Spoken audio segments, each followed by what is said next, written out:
Ayo dulu dong. Hai. Assalamualaikum warahmatullahi wabarakatuh, teman-teman semua. Jadi hari ini gue bakal buat podcast buat untuk tugas farmakologi acara, tentunya sama bintang tamu yang keren banget. Ini dia. Hai.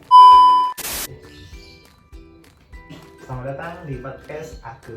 Aduh.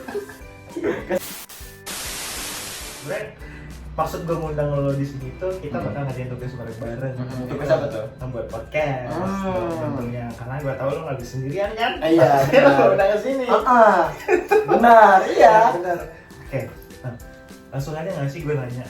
Kesibukan lo tuh ngapain sih belakangan ini? Ya, gua paling kuliah kan. Kadang kan main lah hiburan. Tapi kalau di rumah sih kerjaan gua ngedesain. Kalau lu gimana tuh? Kalau gue nggak ngapain. Nggak ngapain.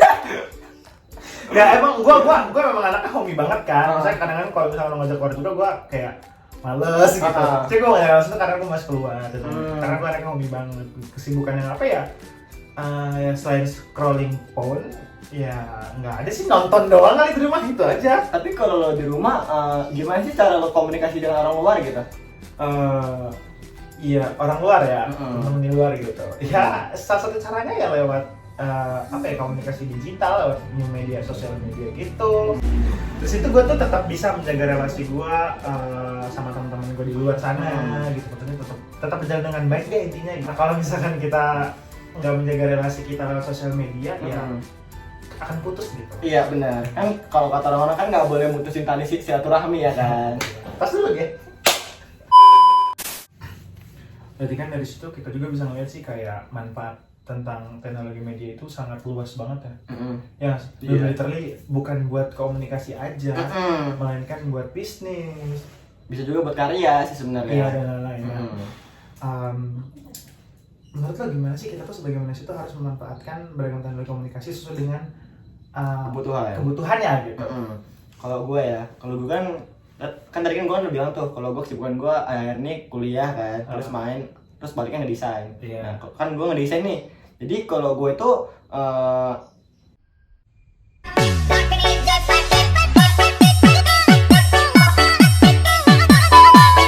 kebutuhan gue ngedesain nih, jadi gue butuh teknologi untuk ngedesain kan, contohnya kayak PC gitu. Nah untuk berkomunikasi itu gue kayak gue tuh menyalurkan bahasa-bahasa gue lewat desain gue nih, contoh kayak partikel di desain gue itu atau simbol-simbol gue itu gitu. Berarti di setiap desain atau setiap titik-titik kecil itu ada suatu makna tertentu, satu pesannya.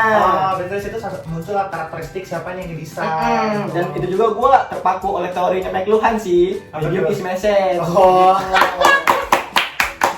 Itu kayak anaknya komunikasi masa lalu. Bener banget sih. Kalau dari situ kan berarti kan ketika lo menyampaikan suatu karya atau ada maksudnya tertentu, itu benar-benar harus diperhatikan banget nggak sih, kayak bahasa sama strukturnya tuh kayak harus gimana nih gitu.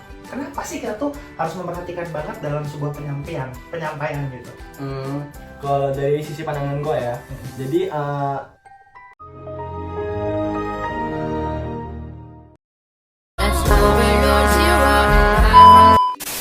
ya kalau menurut gue ya, misalkan dari contoh kecil aja tuh, kayak misalnya secara bahasa atau tata gaya bahasa gitu kan, tata gaya bicara gitu kan, kita harus memperhatikan itu loh, kayak misalnya bahasa ini baik apa enggak, EYD-nya benar apa enggak. Nah kalau itu nggak diperhatikan, takutnya ada orang yang tersinggung gitu. Jadi kan kayak misalkan gue ngomongnya tengil nih, jadi kan tengil nih ke orang-orang, takutnya ada orang yang nggak bisa nerima gue gitu loh. Makanya maksudnya gini kan, gak semuanya orang itu tahu dengan karakteristik kita. That's why kita harus menggunakan bahasa yang sangat formal. Gitu maksud gua. Sorry ya, gua jelasinnya supaya tidak menyakiti orang-orang. Tapi pernah nggak sih lo kayak nge-apply desain lo ke sebuah website gitu, gitu, blog something? Pernah. Dan itu gua benar-benar memperhatikan bahasanya sesuai EYD dan baik dan benar gitu.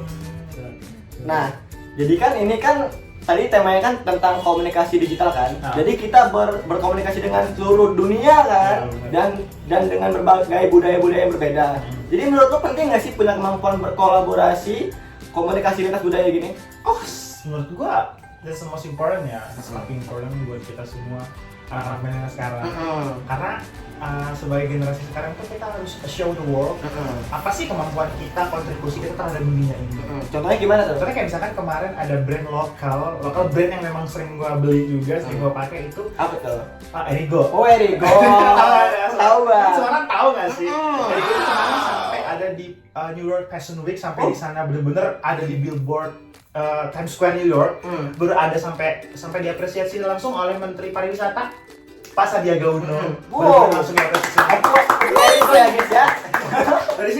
Dari situ gue tuh bisa ngeliat kayak ternyata penting banget komunikasi lintas budaya. Kenapa penting banget? Karena kita itu bukan lagi suatu kemampuan, tapi kita sebagai generasi sekarang itu harus punya, dan itu jadi basic manner semua orang yang mana harus punya. Gitu. Karena kita nggak tahu nih ketika kita pergi ke suatu tempat yang berbeda agama, budaya, ras dan lain-lain, warna kulit, itu kita kan nggak tahu. Mereka bisa nerima kita nggak, that's why kita harus bisa tuh namanya memiliki kemampuan berkolaborasi di komunikasi. Gitu sih menurut gue. Tapi pernah nggak sih lo Ri, ketika lo lagi texting nih sama orang ya or something, pokoknya lo lagi berkomunikasi, lo lagi intim banget, kayak misalnya lo sering chatan apa, lo pernah nggak ngerasa kayak dia ngetik caplock semua hahaha, atau dia lagi ngetik biasa aja atau ngetik lo ngerasa kayak ya orang ini kenapa ya? Orang ini apa ya gitu. Dari situ kan berarti kan kita harus banget ketika kita juga chatan sama orang, kita harus menguasai kan kayak kemampuan menggunakan ketika dia tertulis. Nah, itu gimana sih menurut lo kenapa gitu? Kenapa pentingnya dan kenapa kita harus mengerti itu? Kalau menurut gua sih penting sih kita menguasai kemampuan menggunakan etika tidak tulis dan simbol. Betul. Karena kalau kita nggak punya kemampuan ini, takutnya komunikasi ini terjadi miskomunikasi dan mispersepsi gitu, sehingga komunikasi ini terjadi tidak tertata gitu. Berantakan gitu. Betul banget. Karena gue juga sering banget ngerasa kayak gitu, tapi kalau misalnya kadang kan chatan sama lo, apalagi lo tipikal orang yang tidak menggunakan simbol kayak chatan lagi apa, kadang kayak itu suka muncul suatu persepsi yang ini orang ini kenapa gitu kan. Tapi karena kita sudah tahu satu sama lain ya kita ngerasain aja, cuman kan itu juga perlu diperhatikan ketika kita texting terhadap orang lain, orang yang baru yang belum kita kenal. Benar. Benar banget sih, itu yang penting banget ya kan memperhatikan itu. Guys, gue mau nanya sekarang, Apa tuh? kalau menurut lo penting nggak sih kayak menguasai kemampuan komunikasi dengan bahasa yang baik, benar dan efisien gitu? Penting banget dong, karena penting ya, itu penting banget.